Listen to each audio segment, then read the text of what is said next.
Hi hello welcome to banking PSC insights. Junior cooperative inspector, Kerala bank clerk, CSEB exams തുടങ്ങിയ എല്ലാ പരീക്ഷകൾക്കും പഠിച്ചിരിക്കേണ്ട ഒരു ടോപ്പിക്കാണ് RBI. നമ്മുടെ രാജ്യത്തെ സെൻട്രൽ ബാങ്കാണ് RBI അല്ലെങ്കിൽ റിസർവ് ബാങ്ക് ഓഫ് ഇന്ത്യ എന്നറിയപ്പെടുന്നത്. റിസർവ് ബാങ്ക് ഓഫ് ഇന്ത്യ അല്ലെങ്കിൽ സെൻട്രൽ ബാങ്കിനെ പറ്റിയിട്ടുള്ള കുറച്ച് ടോപ്പിക്സ് നമുക്ക് നോക്കാം. നമ്മുടെ രാജ്യത്തെ ഏറ്റവും ടോപ്പ് മോസ്റ്റ് ബാങ്കിങ് ഇൻസ്റ്റിറ്റ്യൂഷനാണ് RBI. സെൻട്രൽ ബാങ്കിന്റെ പഴയ പേരാണ് ബാങ്ക് ഓഫ് ഇഷ്യൂ എന്ന്. ലോകത്തിലെ ഏറ്റവും പഴയ സെൻട്രൽ ബാങ്ക് വരുന്നത് സ്വീഡനിലാണ്. 1656 ഫോം ചെയ്ത റിക്സ് ബാങ്ക് ഓഫ് സ്വീഡൻ ആണ് ഏറ്റവും പഴയ സെൻട്രൽ ബാങ്ക്. ആദ്യമായിട്ട് നോട്ട് ഇഷ്യൂ ചെയ്തിട്ടുള്ള സെൻട്രൽ ബാങ്ക് 1694 ഫോം ചെയ്തിട്ടുള്ള ബാങ്ക് ഓഫ് ഇംഗ്ലണ്ട് ആണ്. സെൻട്രൽ ബാങ്ക് ഓഫ് USA പേര് ഫെഡറൽ റിസർവ് സിസ്റ്റം എന്നാണ്. അത് 1913 ഫോം ചെയ്തത്. ഇന്ത്യയുടെ സെൻട്രൽ ബാങ്കിന്റെ പേരാണ് reserve bank of India, RBI എന്ന് പറയുന്നത്. അത് 1935 ഫോം ചെയ്തിട്ടുള്ളത്. ഇനി നമുക്ക് ഈ റിസർവ് ബാങ്ക് ഓഫ് ഇന്ത്യയുടെ മറ്റു പേരുകൾ, അത് ഏതൊക്കെ പേരുകൾ അറിയപ്പെടുന്നുണ്ടെന്ന് നമുക്ക് നോക്കാം. King of Indian bank, nation's bank, bankers' bank, guardian of money market, lender of last resort, custodian of foreign exchange reserve, ഇതൊക്കെയാണ് RBIയുടെ മറ്റു പേരുകൾ. നേഷൻസ് ബാങ്കാണ് RBI, അതുപോലെ തന്നെ നാഷണൽ ബാങ്കാണ് നബാർഡ്. ഇത് തമ്മിൽ മിക്കവാറും എല്ലാവർക്കും തെറ്റാൻ ചാൻസ് ഉണ്ട്, അപ്പം ഒന്നും കൂടെ അത് കൺഫേം ചെയ്യുക. നേഷൻസ് ബാങ്കാണ് RBI, നാഷണൽ ബാങ്കാണ് നബാർഡ്. RBIയുടെ ഫോർമേഷനെ പറ്റിയിട്ടുള്ള കാര്യങ്ങളൊക്കെ നോക്കാം. Royal commission on currency and finance എന്നറിയപ്പെടുന്ന ഹിൽട്ടൺ യങ് കമ്മീഷനാണ് RBI റെക്കമെൻഡ് ചെയ്തത്. 1925 ബ്രിട്ടീഷ് ഗവൺമെൻറ്റാണ് ഹിൽട്ടൺ യങ് കമ്മീഷനെ അപ്പോയിൻറ്റ് ചെയ്യുന്നത്. അപ്പോൾ ഈ ഒരു കാര്യത്തെപ്പറ്റി പഠനം നടത്തിയിട്ട് 1926 ഈ ഒരു കമ്മീഷൻ റിപ്പോർട്ട് കൊടുക്കുന്നത്. ഹിൽട്ടൺ യങ് കമ്മീഷൻ്റെ റിപ്പോർട്ട് അനുസരിച്ചിട്ട് 1931 ഒരു എൻക്വയറി കമ്മീഷനെ അപ്പോയിൻറ്റ് ചെയ്യുകയും 1933 RBI ആക്ട് ബില്ല് അവതരിപ്പിക്കുകയും ചെയ്തു. 1934 മാർച്ച് 6 RBI ആക്ട് നിലവിൽ വന്നു. അത് പ്രകാരം 1935 ഏപ്രിൽ 1 RBI നിലവിൽ വന്നത്. RBI പ്രവർത്തിക്കുന്നത് ബാങ്ക് ഓഫ് ഇംഗ്ലണ്ടിൻ്റെ മാതൃകയിലാണ്. An enquiry commission was appointed on 1931.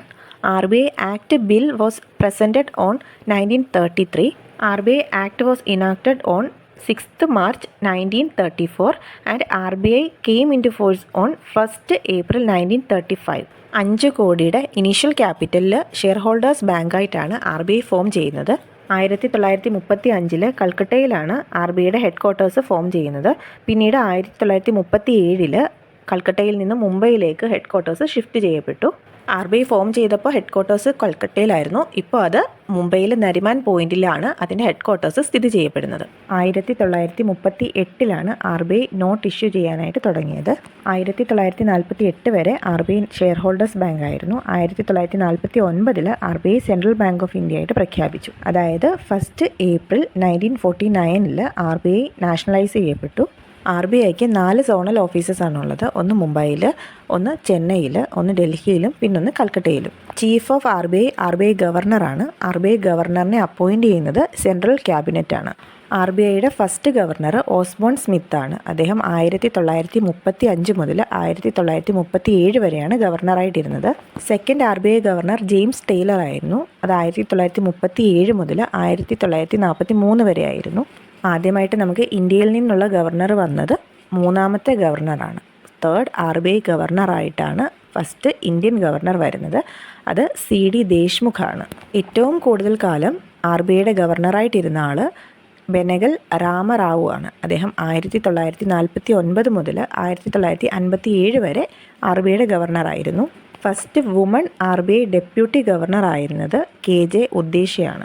RBIയുടെ 15th RBI ഗവർണറാണ് നമ്മുടെ മുൻ പ്രൈം മിനിസ്റ്റർ ആയിരുന്ന മൻമോഹൻ സിംഗ്. 24th RBI ഗവർണറാണ് Urjit Patel. 25th RBI governor Shaktikanta Das ആയിരുന്നു. അതുപോലെ തന്നെ 26th RBI ഗവർണറാണ് ഇപ്പോൾ നിലവിലുള്ള ഗവർണർ. 26th RBI ഗവർണറാണ്. 26th RBI ഗവർണറാണ് സഞ്ജയ് മൽഹോത്ര. RBIയുടെ ഫങ്ഷൻസ് റെഗുലേറ്റ് ചെയ്യാനായിട്ട് 21 പേരടങ്ങുന്ന ഒരു സെൻട്രൽ ബോർഡ് ഓഫ് ഡയറക്ടേഴ്സ് ഉണ്ട്. അതിൽ നമ്മുടെ RBI ഗവർണറും അതുപോലെ തന്നെ 4 ഡെപ്യൂട്ടി ഗവർണേഴ്സും ഉൾപ്പെടുന്നു. RBIയുടെ ഫങ്ഷൻസ് എന്തൊക്കെയാണെന്ന് നോക്കാം. Regulating the issue of bank notes, അതായത് നമുക്ക് പുതിയതായിട്ടുള്ള നോട്ട്സ് അച്ചടിക്കുന്നതും ഇപ്പം കുറച്ച് നമുക്ക് ഉപയോഗിച്ച് പഴക്കം ചെന്നതായിട്ടുള്ള നോട്ട്സ് റിമൂവ് ചെയ്യുന്നത്, അതുമായിട്ടൊക്കെ ബന്ധപ്പെട്ടിട്ടുള്ള കാര്യങ്ങളെല്ലാം കൺട്രോൾ ചെയ്യുന്നത് RBI ആണ്. Securing monetary stability in India, modernising the monetary policy framework to meet economic challenges, RBI is the controller and regulator of credit in India, maintaining the economic structure of the country. ഇതൊക്കെയാണ് RBIയുടെ functions. RBI act section 20 പ്രകാരം RBI act as a banker to government. RBI adopts 2 methods of credit control. 2 മെത്തേഡ്സാണ് credit കൺട്രോളിന് വേണ്ടി RBI adopt ചെയ്തിട്ടുള്ളത്. ഒന്ന് quantitative credit കൺട്രോളും മറ്റൊന്ന് ക്വാളിറ്റേറ്റീവ് ക്രെഡിറ്റ് കൺട്രോളും. ക്വാണ്ടിറ്റേറ്റീവ് ക്രെഡിറ്റ് കൺട്രോളിൻ്റെ മറ്റൊരു പേരാണ് ജനറൽ ക്രെഡിറ്റ് കൺട്രോൾ. അതുപോലെ ക്വാളിറ്റേറ്റീവ് ക്രെഡിറ്റ് കൺട്രോളിൻ്റെ മറ്റൊരു പേരാണ് selective credit control. Functions of note issue is maintain through issue department and banking department. Not ഇഷ്യൂമായിട്ട് ബന്ധപ്പെട്ട് വരുന്ന ഫങ്ഷൻസൊക്കെ കൺട്രോൾ ചെയ്യുന്നത് ഇഷ്യൂ ഡിപ്പാർട്ട്മെൻറ്റും ബാങ്കിങ് ഡിപ്പാർട്ട്മെൻറ്റുമാണ്. The ways and means advances given by RBI to central and state government is for a period of 3 months. Ways and means advances ഒരു short term loan facility ആണ്. That can be used to cover the gap between receipts and payments. ഇതിൻ്റെ purpose എന്താണെന്ന് പറഞ്ഞാൽ temporary cash flow മിസ്മാച്ചസിന് help ചെയ്യാനായിട്ടാണ് ഈ ഒരു loan അവർക്ക് കൊടുക്കുന്നത്. അതിൻ്റെ ഇൻട്രസ്റ്റ് റേറ്റ് എപ്പോഴും റിപ്പോ റേറ്റുമായിട്ട് ലിങ്ക് ചെയ്തിട്ടായിരിക്കും. ഈ ഒരു ലോൺ ഫെസിലിറ്റിക്ക് എലിജിബിൾ ആയിട്ടുള്ളത് state government, central government, union territories. ഈ WMA 2 തരത്തിൽ അവൈലബിൾ ആണ്. നോർമൽ WMA ഉണ്ട്, അതുപോലെ തന്നെ സ്പെഷ്യൽ WMA ഉണ്ട്. സ്പെഷ്യൽ ഡ്രോയിങ് ഫെസിലിറ്റി എന്നും ഇതിനെ അറിയപ്പെടാറുണ്ട്. അപ്പോൾ ഈ ഗവൺമെൻറ്റ്സിന് എത്ര ലോൺസ് കൊടുക്കാമെന്നുള്ളത് അതിന് തൊട്ട് മുൻപുള്ള 3 വർഷങ്ങളിലുള്ള ആ ഓരോ സ്റ്റേറ്റിൻ്റെയും ആവറേജ് റവന്യൂയും ക്യാപിറ്റൽ എക്സ്പെൻഡിച്ചറും ഒക്കെ ബേസ് ചെയ്തിട്ടായിരിക്കും. RBI ആക്ട് സെക്ഷൻ 17 സബ്സെക്ഷൻ 5 പ്രകാരമാണ് RBI ways and means advance introduce ചെയ്തത്. Ways and means advance introduced by RBI which comes under section 17 subsection 5 of RBI act. RBIയുടെ മോണിറ്ററി പോളിസി കമ്മിറ്റിയിൽ 6 മെമ്പേഴ്സാണുള്ളത്. Monetary policy committee of RBI consist of 6 members. 1969 RBI lead bank scheme start ചെയ്യുന്നത്. Lead bank scheme is a programme that was introduced by the reserve bank of India in 1969 to improve the flow of credit to the rural economy and other sectors. Lead banks റോളിൽ എന്തൊക്കെയാണ് include ചെയ്തിട്ടുള്ളതെന്ന് നോക്കാം. Preparing district credit plans, monitoring the implementation of annual credit plans and various government-sponsored schemes, raising issues to ensure the necessary infrastructure is in place.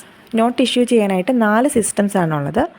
Fixed fiduciary system, maximum fiduciary system, proportional reserve system, minimum reserve system.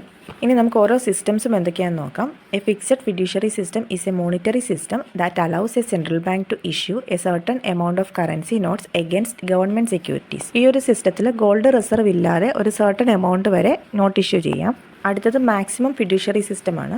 Maximum fiduciary system is a currency note issue system where a central bank can print notes without gold reserves up to a certain limit. അടുത്തത് proportional reserve സിസ്റ്റമാണ്. The proportional reserve system was a system for note issues where the Reserve Bank of India maintained a minimum percentage of gold and foreign exchange reserves against the notes issued. ഈ ഒരു system അനുസരിച്ചിട്ട് not issue ചെയ്യാനായിട്ട് ഒരു minimum percentage gold റിസർവും അതുപോലെ തന്നെ foreign exchange റിസർവും നമുക്ക് ആവശ്യമുണ്ട്. അതനുസരിച്ചിട്ടാണ് ഇവിടെ നോട്ട് ഇഷ്യൂ ചെയ്യുന്നത്. ലാസ്റ്റ് മിനിമം റിസർവ് സിസ്റ്റമാണ്. Minimum reserve system is a system used in India to print currency notes. The Reserve Bank of India must maintain a minimum reserve of rupees 200 crores to issue notes. ഈ ഒരു minimum reserve സിസ്റ്റമാണ് ഇന്ത്യയിൽ follow ചെയ്യുന്നത്. ഇതനുസരിച്ചിട്ട് 200 കോടി നമ്മൾ minimum reserve കാണിക്കണം. ഈ 200 കോടിയിൽ 115 കോടി ഗോൾഡ് റിസർവ് ആയിട്ടും 85 കോടി ഫോറിൻ കറൻസി ആയിട്ടുമാണ് നമ്മൾ കാണിക്കേണ്ടത്. 1938 മുതൽ 1957 വരെ RBI ഫോളോ ചെയ്തിരുന്നത് പ്രൊപ്പോർഷണൽ റിസർവ് സിസ്റ്റം ആയിരുന്നു. 1957 മുതൽ മിനിമം റിസർവ് സിസ്റ്റമാണ് ഫോളോ ചെയ്യുന്നത്. RBIയുടെ പബ്ലിക്കേഷൻ്റെ പേരാണ് കോപ്പറേറ്റീവ് ന്യൂസ് ഡൈജസ്റ്റ്. RBI ആക്ടിലെ ഇമ്പോർട്ടൻറ്റ് സെക്ഷൻസ് ഒന്ന് നോക്കാം. Section 20 RBI act as banker to government. Section 22 monopoly power to issue currency note. Section 42 cash reserve ratio. Section 49 bank rate. പല സെക്ഷൻസ് ഇതിനകത്തിൽ വരുന്നുണ്ട്. എന്നാലും RBI ആക്ടിൽ ഇമ്പോർട്ടൻ്റ് ആയിട്ടുള്ള സെക്ഷൻസ് ആണ് ഇത്രയും. അതെപ്പോഴും ഒന്ന് ഓർത്ത് വെച്ചേക്കണം. ഇന്ത്യയിൽ ബാങ്കിങ് ഓംബുഡ്സ്മാൻ സ്കീം നിലവിൽ വന്നത് 1995 the regulator of loans RBI ആണ്. The custodian of foreign exchange reserve in India RBI ആണ്. The credit controller of India RBI ആണ്. The bank which represents India in IMF international monetary ഫണ്ടാണ് IMF. The bank which represent India in the IMF അതും RBI ആണ്. R B ഐയുടെ എംബ്ലത്തിൽ വരുന്ന animal ടൈഗറാണ്. R B ഐയുടെ എംബ്ലത്തിൽ വരുന്ന ട്രീ പാം ട്രീ ആണ്. The animal embossed on the emblem of R B I tiger. The tree embossed on the emblem of R B I palm tree. Reserve bank of India, നമ്മുടെ ഇന്ത്യയുടെ central ബാങ്കിനെ പറ്റിയിട്ടുള്ള ടോപ്പിക്കാണ് ഈ ഒരു പോർഷനിനകത്ത് വന്നിട്ടുള്ളത്. ഈ സെക്ഷനിലെ വളരെ ഇമ്പോർട്ടൻ്റ് ആയിട്ടുള്ള പോയിൻറ്റ്സ് എല്ലാം ഇവിടെ പറഞ്ഞിട്ടുണ്ട്. ആർ ബി ഐയുടെ ഫോർമേഷൻ, ആർ ബി ഐയുടെ functions, systems of note issues, ഇതിനെ പറ്റിയിട്ടെല്ലാം ഇവിടെ പറഞ്ഞിട്ടുണ്ട്. ബാങ്ക് റിലേറ്റഡ് ആയിട്ടുള്ള എക്സാംസ് ഒക്കെ അറ്റൻഡ് ചെയ്യുന്നവർക്ക് ഇമ്പോർട്ടൻ്റ് ആയിട്ടുള്ള ഒരു സെക്ഷനാണ് ആർ ബി ഐ. അപ്പോൾ ആർ ബി ഐയുമായിട്ട് റിലേറ്റ് ചെയ്തിട്ടുള്ള ഇമ്പോർട്ടൻ്റ് ആയിട്ടുള്ള പോയിൻറ്റ്സ് എല്ലാം ഞാനിവിടെ പറഞ്ഞിട്ടുണ്ട്. ഈ ഒരു വീഡിയോ കണ്ടവർക്ക് അത് യൂസ്ഫുൾ ആകുമെന്ന് പ്രതീക്ഷിക്കുന്നു.